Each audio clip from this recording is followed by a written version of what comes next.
Streaming on Max. I still want to call it HBO Max. Streaming on Max is Superman, Super/Man, the Christopher Reeve story. This was a documentary about Christopher Reeve, his life, and concentrating really on the later part of his existence, where he had been paralyzed due to an equestrian accident, and how he managed to survive and inspire so many people in similar situations to do the same. Get through the movie without crying.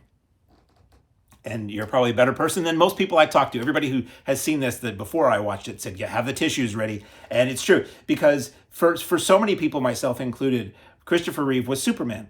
And, it's a role in a movie, it's a comic book movie, it's a frivolous thing, but my God, did that movie inspire so many people, this guy included. And to this day, the ideals that he exhibits in especially the first Superman movie, Superman 1 and 2, great. Superman 3, Superman 4, the ideals of Superman in that movie are things that I live with daily. I saw it at the right time. He was a nice guy who wanted to help people. And my God, what is wrong with that? That's what the more recent Superman movies I was not a fan of, because it's like, I like a Superman who smiles.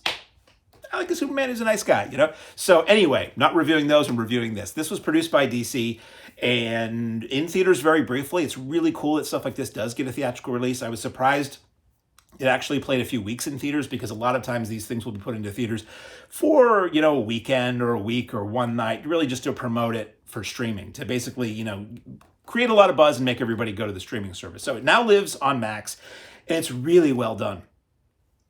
It's really well done. It goes into the life of Christopher Reeve. It focuses on the Superman thing to a good degree.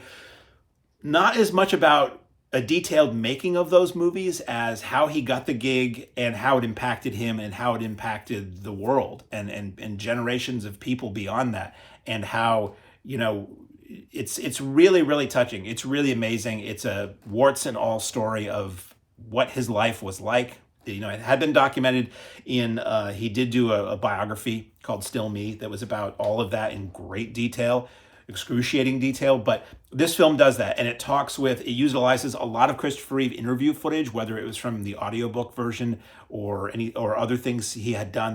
They utilize clips and things from his TV movie version of Rear Window that he did after the accident, where he played it was a very kind of a brilliant updating of Rear Window, that instead of Jimmy Stewart, I was going to say Jimmy Lee Stewart, father of Jimmy Lee Curtis.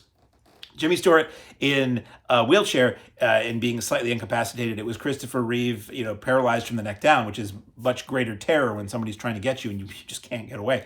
They utilize scenes from that to visualize what it was like for him when he was, first dealing with the issues of being paralyzed, and a lot of interviews with friends, family, colleagues, and clips of interviews with those people. So it is a wealth of audiovisual information. It is incredibly moving. You feel so bad for his kids, what they went through. I'm not going to get into why you really feel bad for his kids, because if you don't know the story of Christopher Reeve and his family at large, let this film tell it. But really well done, really great, really inspiring, and it's going to make you cry. So I just wanted to let you know, on Max is Superman, the Christopher Reeve story.